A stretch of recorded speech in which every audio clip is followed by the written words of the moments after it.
Hello, everyone, and welcome to another episode of Seeds of Success.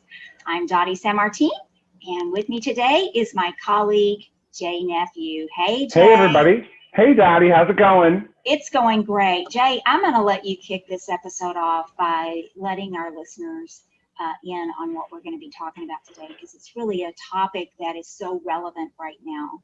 So take it away, Jay. Sure. Okay, so today we're going to talk about first impressions, people. Now, I know you're probably thinking, I've heard this before, first impression, got to make a good first impression. True.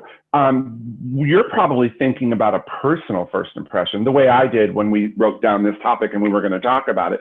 But Dottie and I have come up with something a little bit differently, because for personal first impressions are pretty obvious. You want to smile, you want to make a good first impression there, you want to speak slowly and clearly, you want to make sure your posture is good and exude the confidence. That's great. These are things that you've been told your whole life. But what about your business first impression? That doesn't always come from a human being, does it? And in many cases, your business first impression probably doesn't come from a human being.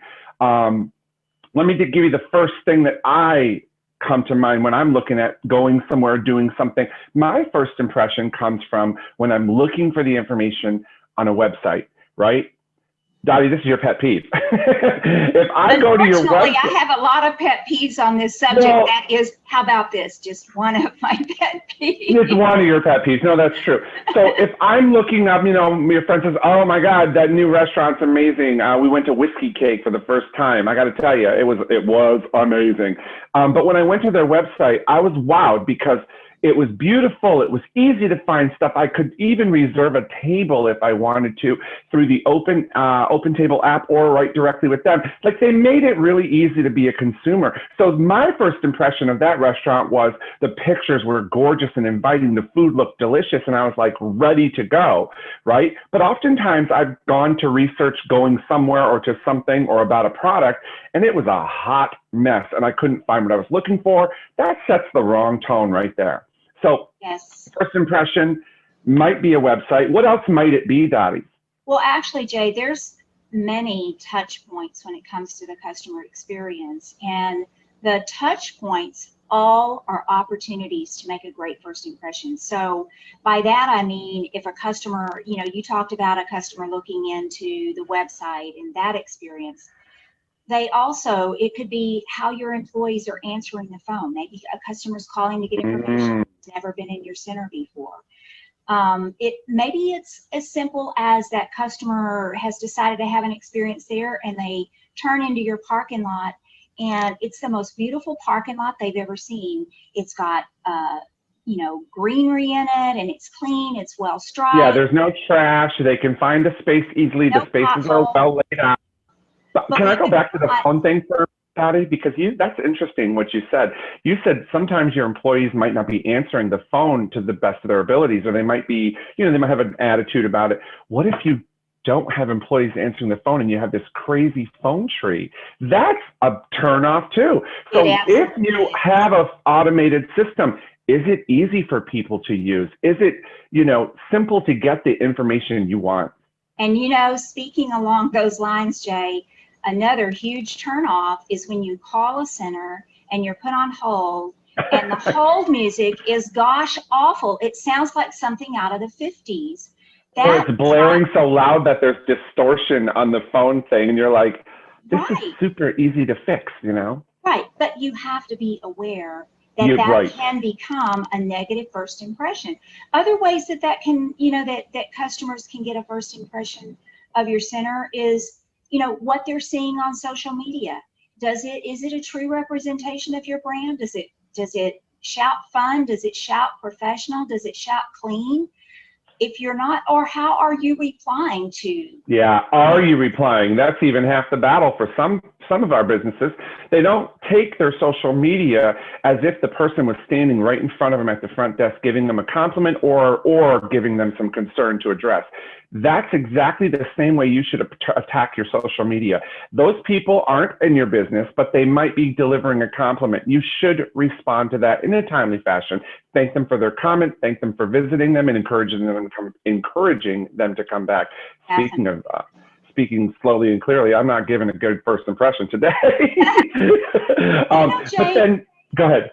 no, I was just going to say, and take that one step further. If a customer comes into your center for the first time and they are greeted by an employee that's sloppily dressed, I don't know, sloppily dressed, okay, sloppily dressed. Oh, that's true. Disheveled looking, yeah. You know, or maybe they have on an employee shirt that's super faded and wrinkled, or That maybe they keep their in the name car tag, and they just throw it up in a ball and they put it back on when they come in. We know people who do that. maybe their name tag is hanging, you know, sideways.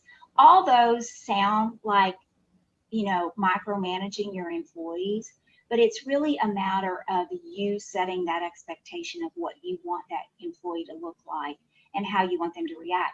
But if you also walk in and you see an employee that is unengaged, yeah, that's a turnoff. I'll share their with you. body language and their posture is so important as well. Absolutely. You know, I'll share with you, I recently went into a store in our mall, and I'm not going to name the name, but it is a high-end store that has always prided itself on customer service and always had a very polished image. And when I went in, there were 3 employees, all 3 in jeans. One had holes in the jeans, and they were all looking at something on the phone and did not even acknowledge that I had walked up to the counter. This is a high-end store that has always prided themselves.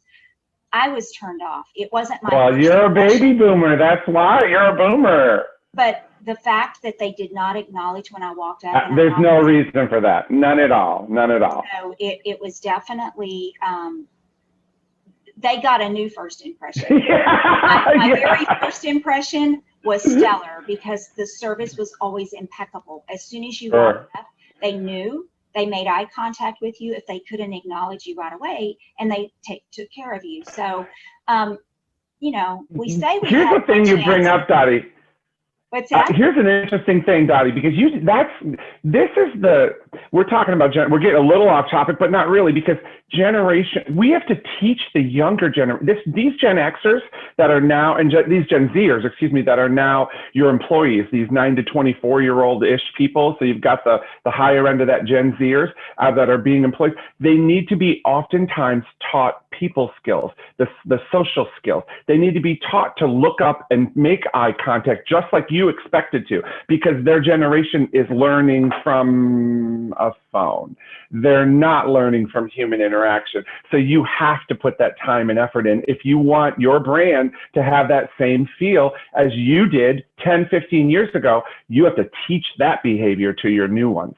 You absolutely do. And Jay, I have to throw this out here because it made such an impression on me that the first thing I did when I got out of the store was text my husband. I also had an experience recently where I had a tag watch that I had to take into a jewelry store that I had never stepped foot in before, and they had to send it to the manufacturer to do some work on it. And one of the things they had to do was document the time that was on my watch, so that I don't know, that was just one of the little blanks they had to fill out. And the young lady was super courteous, but she struggled. She took. Don't even tell me. Yes. I know where you're going with this. Help. She did not have a clue what time my watch stopped on. What do we say? Bless her heart. And then at that point, everything went downhill for her. For sure, because I mean, if you're in a jewelry store, you're dealing with watches every day. Girl, you better know how to tell time. So how does that come back around? Again, no, right. Setting the expectations. If you're going to put a frontline employee where they're going to have interactions with the customer, make sure they're properly prepared. Yeah, we're going to do a whole show on setting expectations soon, so we don't want to dig too deep into that. But the point of this is that you need, if you have a business, whether it be a bowling facility or entertainment facility, a restaurant, a jewelry store, it doesn't matter. You're going to need to possibly spend some deep quality time with younger generations who learned and grew up differently than we did. I mean, I'm an Xer, boomer, cusp kind of person, and I react and learn very differently. We learn this through marketing, that our generations are setting the foundation for future. So this isn't getting any better. This is going to stay the same way for this generation's not going to magically learn the same things we learned. They're just never going to. We have to teach them. If we want them to be important to them in a business environment, we are going to have to think differently and go take a step back and say, I might have to do some deep dive and work with X number of people to get this response that I'm looking for, to get this reaction, and to have them give the impression that I want for my business. Absolutely. That is so spot on, Jay. So as we conclude today, I just want to leave our listeners with, take the time, stop, look, and listen to what the first impressions that you and your business are sending out, and make sure that those are the ones that you want them to be. So thank you guys for tuning in and listening to us today. And remember, grow your business one customer at a time. Thanks so much, everyone. Thank you, Al.